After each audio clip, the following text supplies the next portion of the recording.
Guys എല്ലാവർക്കും ഞങ്ങളുടെ പുതിയ വീഡിയോയിലേക്ക് സ്വാഗതം. ഇന്നത്തെ വീഡിയോ എന്ന് പറഞ്ഞു കഴിഞ്ഞാൽ ഞാൻ പറഞ്ഞില്ല, ഞാൻ +2ലാണ് പഠിക്കുന്ന സയൻസാണ്. അപ്പം ബോട്ടണിയിൽ ഞങ്ങളുടെ ഫസ്റ്റ് ചാപ്റ്ററായിട്ട് ബന്ധപ്പെട്ട് ടീച്ചർ ഞങ്ങളോട് ഒരു ഹെർബേറിയം ഉണ്ടാക്കാൻ പറഞ്ഞു. ശരിക്കും ഹെർബേറിയം അല്ല, എന്താ മറ്റേ നമ്മുടെ ചെമ്പരത്തി ഉണ്ടല്ലോ, ചെമ്പരത്തിയുടെ main parts calyx, corolla, androecium, gynoecium, വാ അത് കുഴപ്പമില്ല. എന്താ ഗൈനീഷ്യം, ഈ പാർട്സുകളെല്ലാം കളക്ട് ചെയ്തിട്ട് ഒട്ടിച്ച് നമ്മളിങ്ങനെ വെക്കുമല്ലേ. അപ്പോൾ കുറേ ദിവസം കഴിയുമ്പോഴത്തേക്കും ഹെർബേറിയം പോലെ അതിങ്ങനെ ഉണങ്ങി വരുമല്ലോ. അതാണ് ചെയ്യുന്നത്.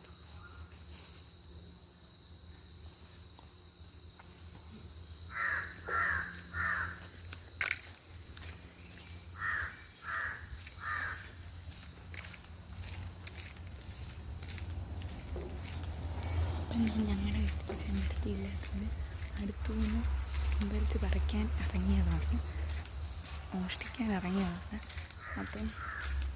പക്ഷെ രാവിലെ ആയിട്ട് ചെമ്പരത്തി ഒന്നും കിളിച്ചിട്ടില്ല, സോറി വിരിഞ്ഞിട്ടില്ല. ഇവിടെ ചെമ്പരത്തി വിരിഞ്ഞിട്ടുണ്ട്, ജസ്റ്റ് ഞാൻ വെച്ചാൽ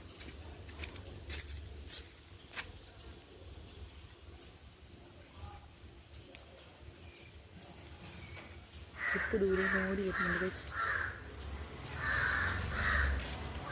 ഹെർബേറിയത്തിന് ശരിക്കും പൂവും പണ്ട് ഇലയും ഒരു നീണ്ട ഭാഗമാണ്. അപ്പം ഹെർബേറിയം അല്ല ചെയ്യുന്നത്.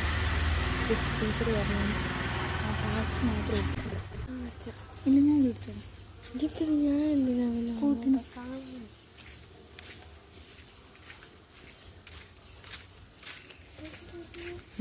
ചെമ്പരത്തി പൂ വരയ്ക്കും.